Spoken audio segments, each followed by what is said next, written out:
Well, you know what? It's so hard to believe that we are actually almost through our summer break. My kids have already started back to school. And so, except for all but one, my oldest son, he has not started back yet, but all my other kids have all started back to school and summer's almost over. And I see this quite often. I love every single season. And so at Fostering Change, I talk about all the seasons, but you know what? We're coming up to fall, my friends, and fall is truly the season that I love the most, especially because I live on a farm, and living on a farm, the pumpkins are starting to grow on our farm, and the crisp air and the trees. But my next guest, I am so excited to have her on.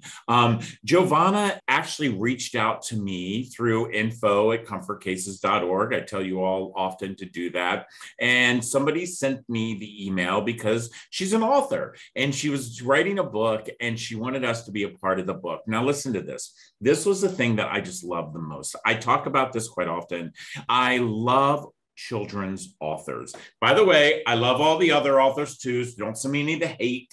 I love children's authors. But what I love about children's authors are the ones who have been on our show, are the ones who actually are not just telling a story, but they're actually teaching a story. See, I think it's so important that we all understand that empathy is something that we are not born with. It is in our DNA. And my next guest, who absolutely wrote the most amazing book, Waylon's World, we're going to talk about it. So, Giovanna, welcome to Fostering Change.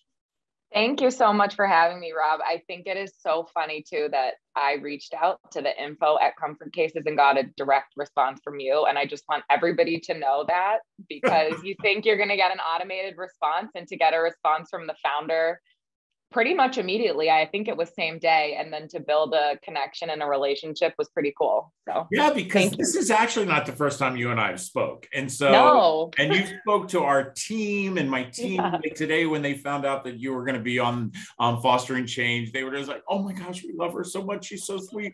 And by the way, got to show this model material. Everybody wants to know. Yes, I am doing that, because everybody who walks into my office and saw the picture that I had on my desk, they were like, she's a model? I was like, no, she's like beautiful. So I have to throw that out there, my friend. I have to throw it out there. Listen, you. That's so nice.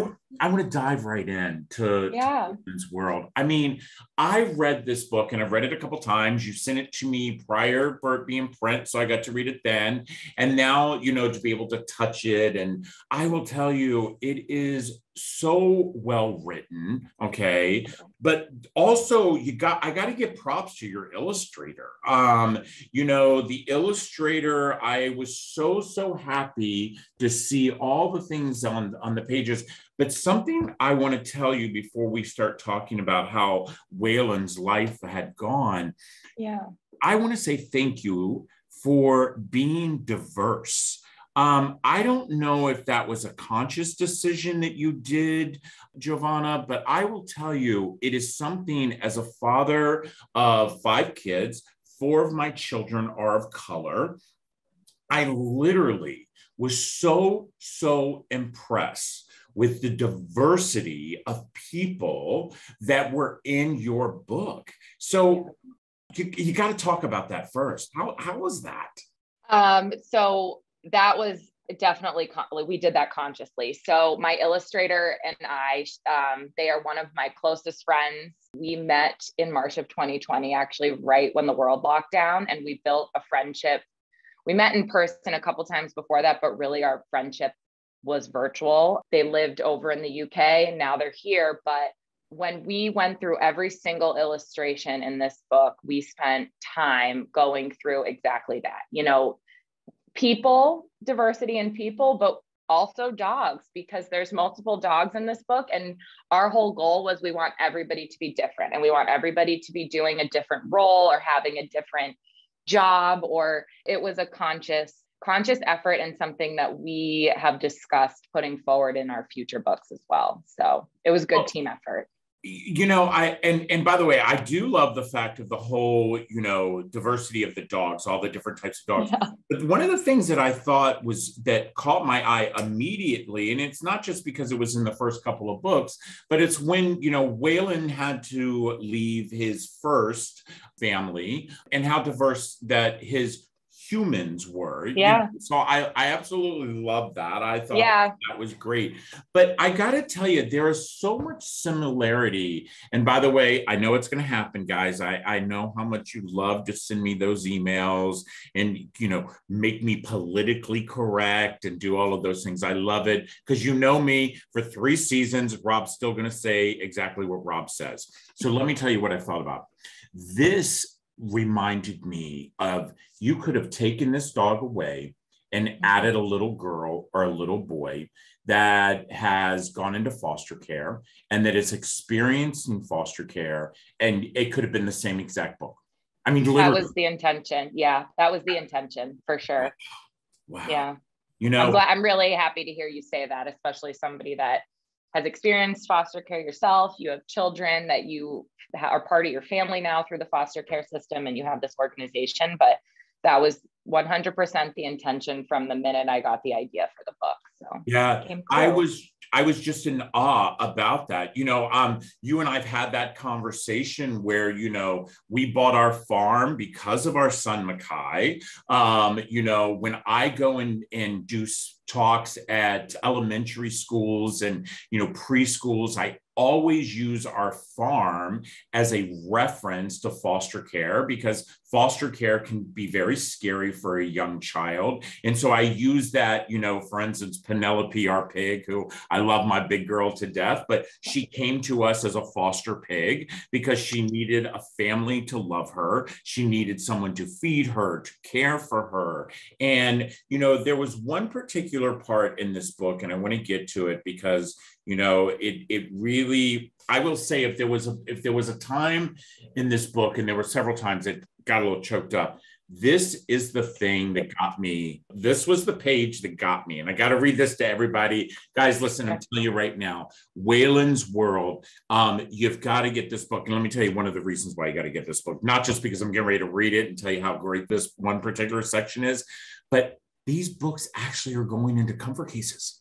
And it's not like my friend Giovanna is filling her pockets, because what she is filling is comfort cases, because she is taking the money and turning it around and giving it to our organization. So, I mean, first of all, win, win, win. This is why you need to buy this book. But listen to this, okay? First of all, this beautiful illustration, here it is, the United States, and it says, and this is what happens to Waylon.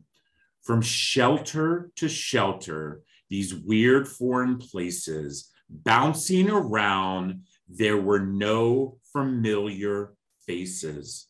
And then, all of a sudden, his travels came to a halt. He took hugs from people with a big grain of salt. You know what? That was the pivotal moment for me. That first of all, I had to set the book down, and I know it's a children's book, but I had to set the book down for a minute, take a deep breath, because it really made me realize, Giovanna, that's what happens every single day with kids in foster care.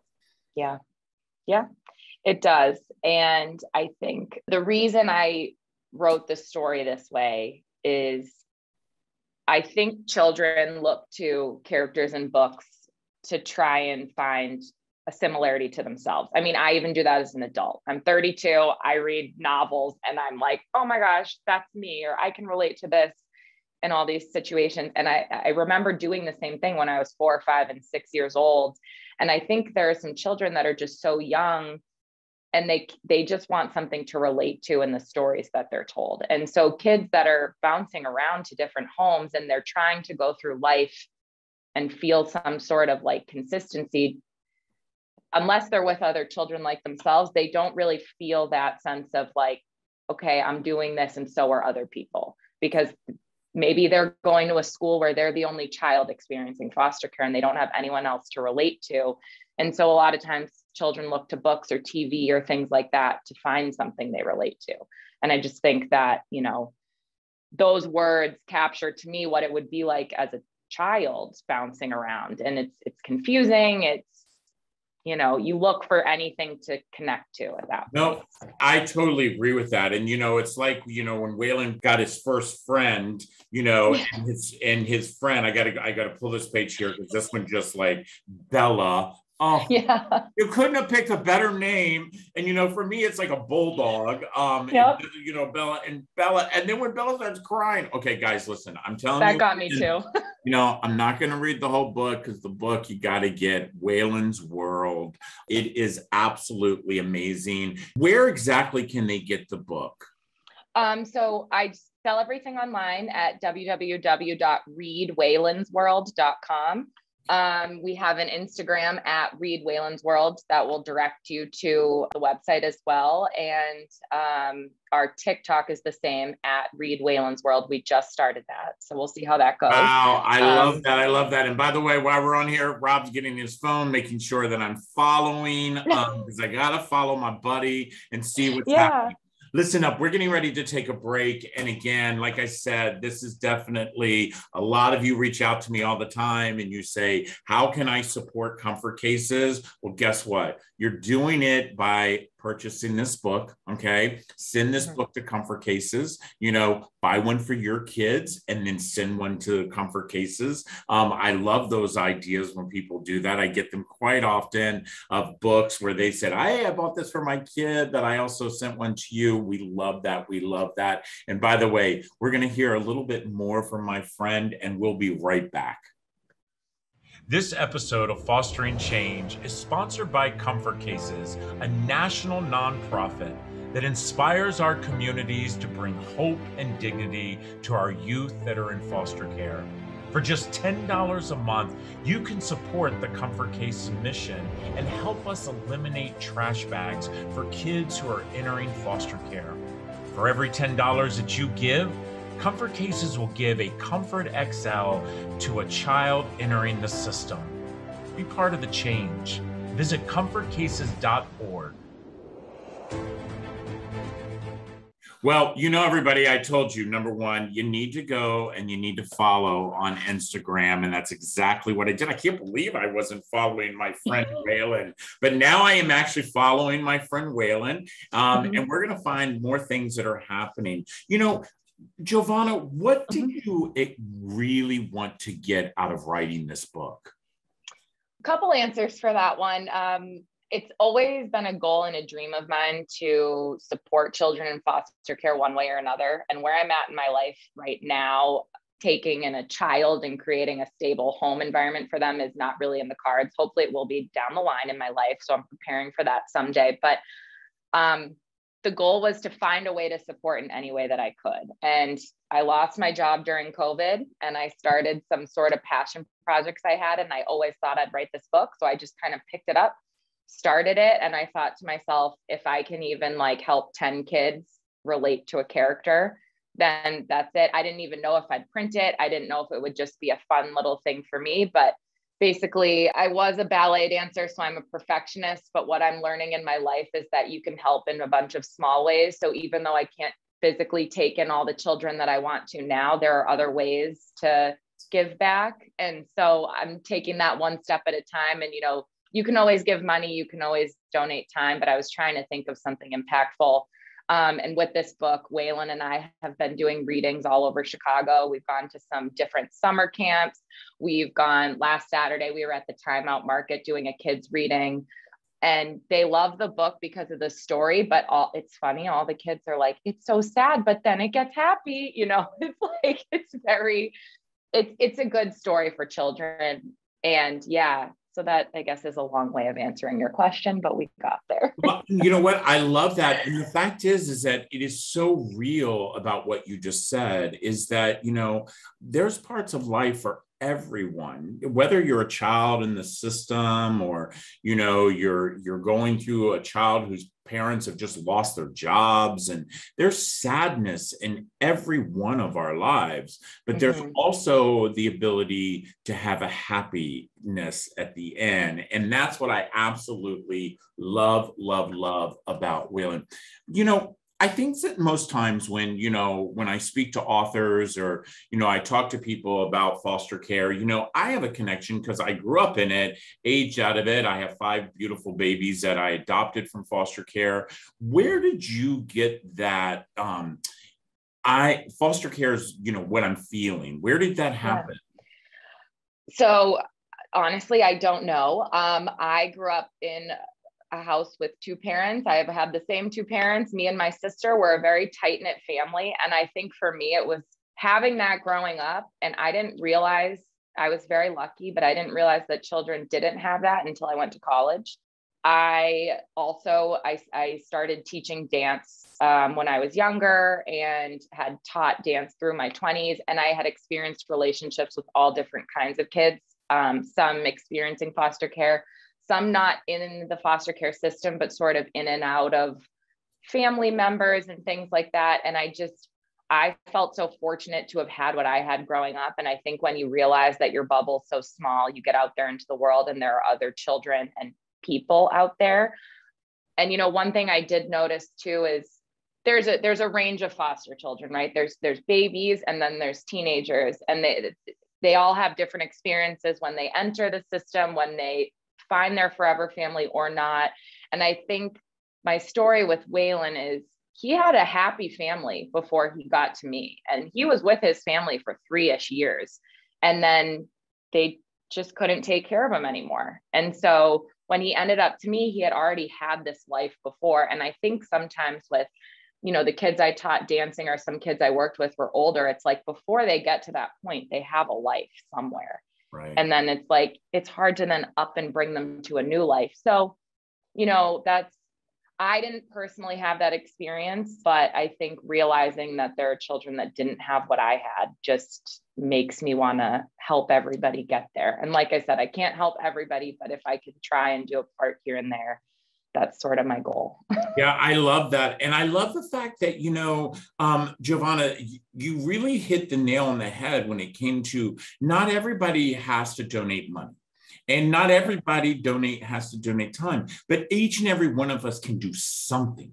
We can do something, The fact that you wrote this absolutely amazing book. Before we go, I have to let everybody know. Okay, so first of all, there is this picture at the very end where it's you walking, a dog.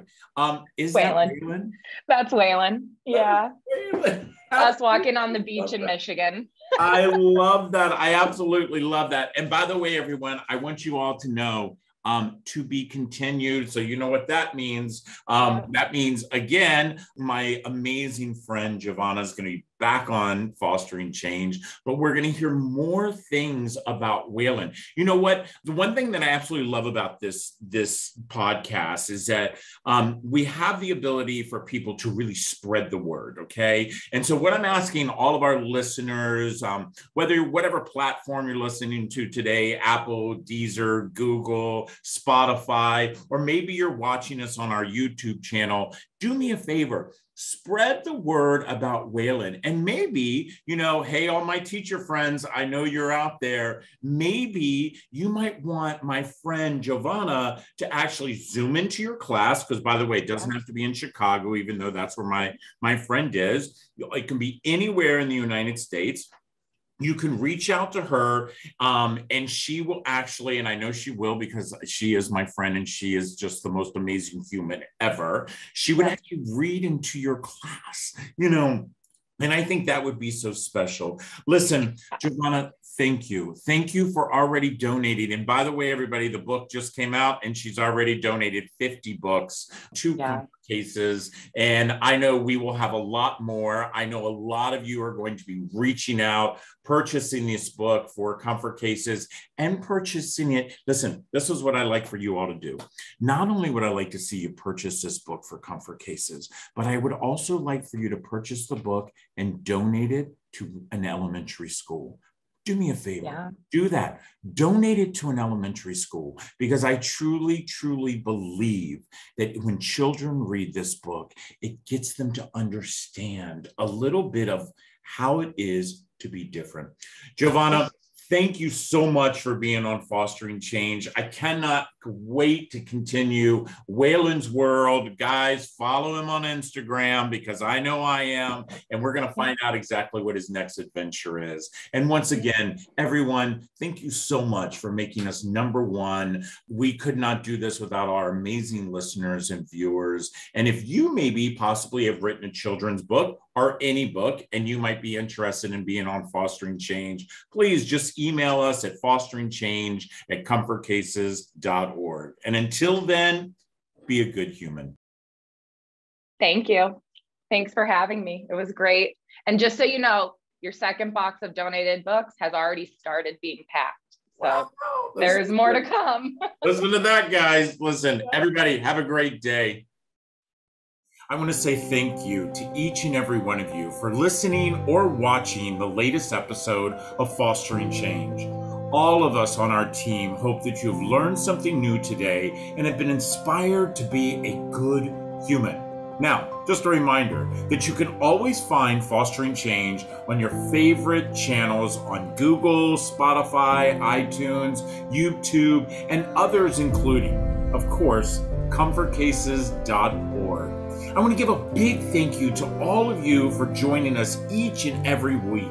And a reminder that if you have a suggestion for a guest, or maybe you might have a question about today's podcast, or are interested in becoming a sponsor of Fostering Change, please don't hesitate to email me personally at fosteringchange@comfortcases.org. Now, that's it for now. Thanks again, and we'll see you next Tuesday. Take care.